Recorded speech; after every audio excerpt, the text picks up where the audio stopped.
entendre le murmure des montagnes, la plainte des rochers, c'est pourtant l'écho de l'histoire du prophète Salih, envoyé à la tribu de Samoud pour les guider vers la piété. Écoutez attentivement car le vent murmure les secrets d'une époque révolue où le prophète Salih se dressa face à une tribu arrogante et rebelle.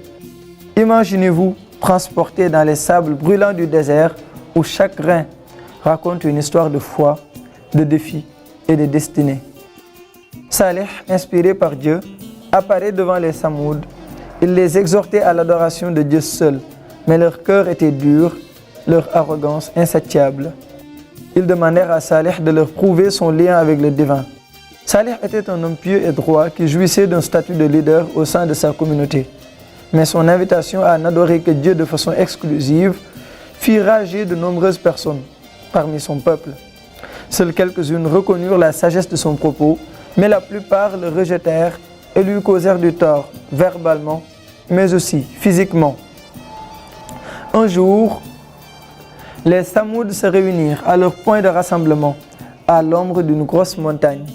Ils demandèrent à Salih de leur prouver que le Dieu unique dont il leur parlait était réellement fort et puissant. Ils lui demandèrent d'accomplir un miracle, par exemple de faire en sorte qu'une chamelle unique et incomparable surgisse d'entre les montagnes avoisinantes. Salih leur demanda: « Si la chamelle apparaît devant vous, croirez-vous enfin à mon message ?» Ils répondirent par un oui retentissant et ils prièrent avec Salih pour que s'accomplisse le miracle.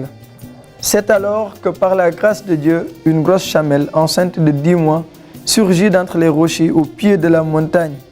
Certains d'entre eux comprirent le caractère extraordinaire de ce miracle, mais la plupart, dans leur arrogance et leur entêtement, continuèrent de nier et refusèrent de croire à autre chose qu'à un hasard. Cette chamelle donc vécut parmi les Samoud pour un temps, mais malheureusement, les mécréants qui avaient tant harcelé et persécuté le prophète Salih vont détourner leur colère et leur ressentiment sur cette chamelle.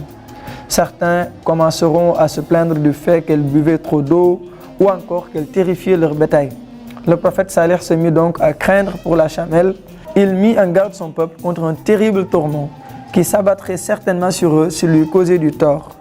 Un groupe d'hommes complota pourtant pour tuer la chamelle et à la première occasion, ils ont décroché une flèche, puis ont transpercé à l'aide d'une épée. La chamelle s'effondra au sol et mourut. Les meurtriers poussèrent des acclamations, se félicitant les uns des autres et en riant de Salih. Ce dernier les avertit qu'un châtiment terrible tomberait sur eux dans les 3 jours, bien qu'au fond de lui-même, il espérait encore qu'ils finiraient par réaliser leur erreur et par se repentir. Mais non, contents de s'en être pris à la chamelle, ils complotèrent ensuite pour détruire Salih et sa famille. C'est ainsi que la colère divine s'abattit sur eux. Une terrible explosion va ébranler leur civilisation et seule une poignée de croyants survécut. Le prophète Salih, désespéré mais déterminé, les suppliait de se repentir. Les Samoud, aveuglés par leur arrogance, refusèrent. Ils se vantèrent de leur pouvoir et ont ignoré les avertissements divins. Mais leur destinée était-elle scellée depuis le début? Il semble bien, car les montagnes, témoins silencieux de leur orgueil, se mirent à rugir. Un cri retentissant déchira le ciel et un terrible tremblement de terre engloutit les Samoud. Les habitants ont disparu, leur cité réduite à des ruines. Salih, seul dans le désert, dévasté, se demandait: avait-il échoué à sauver son peuple ou était-ce la volonté divine qui avait décidé du sort des Samoud? Les leçons de l'histoire de Salih continuent de résonner encore aujourd'hui. Sommes-nous capables de reconnaître les signes divins et de nous repentir avant qu'il ne soit trop tard? Ou suivrons-nous l'orgueilleux chemin des Samoud tout en ignorant les avertissements célestes jusqu'à notre propre destruction? Pourtant, les signes évidents de Dieu continuent d'être déployés devant l'humanité.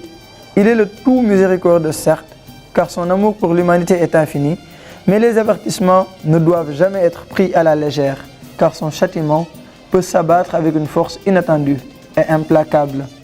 Alors, en tant que croyant, sais-tu l'importance de répondre aux avertissements divins et de suivre le chemin de la vérité et de la piété?